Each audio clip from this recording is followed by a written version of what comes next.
স্বাগতদা, একটা কথা জানতে চাইবো, বহু মানুষের কোশ্চেন ছিল, কারণ আমরা শুধুমাত্র তোমাকে স্টার স্পোর্টসেই দেখেছি এবং টেনিস ক্রিকেট আয়ুষ রোকাস অনেক চ্যানেলে দেখেছি, দিশারি তো মাঝে মাঝে দেখেছি। অনেক কোশ্চেন, তার জবাব কিন্তু আজকে দিতে হবে, অ্যান্সারটা দিতে হবে। যে মেমারি থেকে আইএসপিএলের ময়দান, এই যে গন্তব্যটা কেমন ছিল? শুধু প্রথম কথা হচ্ছে, আজকে আমি এত ভালো টুর্নামেন্টে অ্যাজ এ গেস্ট হিসেবে এসেছি। আমি সাধারণত কোনোদিন চারমারা খেলা নিজে খেলিনি, আর কখনো আমি এরকম পরিস্থিতির মধ্যেও যাইনি যে গেস্ট হিসেবে কোনো জায়গায় গেছি। তো যদি কিছু ভুল ত্রুটি কিছু বলে থাকি ক্ষমা করে দেবেন। যাই হোক, আমি নিজের কিছু এক্সপ্রেশন আমি বলছি, যেটা আমার মুন্নাদার সাথে বাচ্চাদের সাথে খুব ভালো রিলেশন আমার, তার জন্যেই আমি এখানে আসতে পেরেছি। আর পুরোটাই ক্রেডিট মুন্নাদা বাচ্চাদা যাই, যে আমাকে ফোন করে আমি যখন বাইরে থাকি সেখান থেকে একটা ভিডিও ক্রিয়েট করে দিয়ে তারপরে এই টুর্নামেন্টে আসা।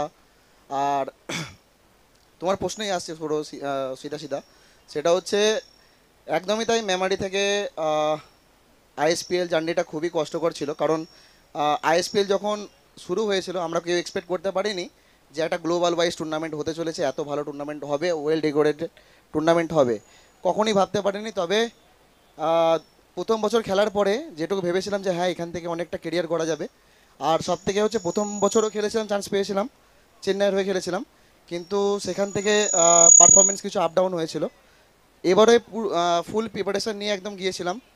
আর প্রত্যন্ত গ্রামের ছেলে আমি, আর সেই গ্রাম থেকেই, আমার একটা গ্রাম থেকে বিলং করি যেখানে আমার মানে এক একটা মানে প্রত্যেক পাবলিকই আমার খুব সাপোর্টিভ, আমাকে খুব সাপোর্ট করে এসেছে।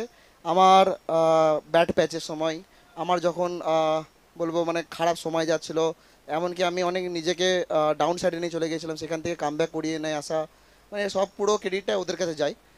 তো আইএসপিএল টুর্নামেন্ট যখন পেয়েছিলাম সেই স্টেজটা আমি কখনোই ছাড়তে চাইনি। ফার্স্ট ইয়ার যখনই খেলেছিলাম তখন থেকে আমার চেষ্টা করেছিলাম যে এই টুর্নামেন্ট থেকে নিজের কেরিয়ার গড়বো। তবে সেটা হয়েছে, সেকেন্ড ইয়ারে আমার অ্যাচিভ হয়ে যাবে গোল, সেটা আমি কখনোই ভাবতে পারিনি।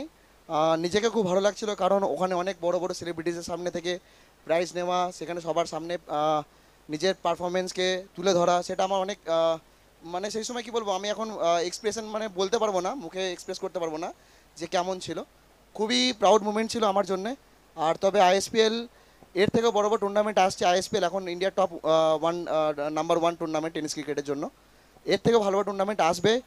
সবাই ক্যারি অন, সবাই মানে নিজে ভালো ক্রিকেট খেলো, প্রফেশনালি খেলো, কেরিয়ার এখান থেকে কেরিয়ার অনেক ভালো হবে, এটাই আমি সবাইকে বলবো। প্রত্যেকটা ছেলেকে, প্রত্যেকটা প্লেয়ারকে আমার তরফ থেকে বেস্ট অফ লাক। সবাই ভালো খেলো, থ্যাংক ইউ সো মাচ।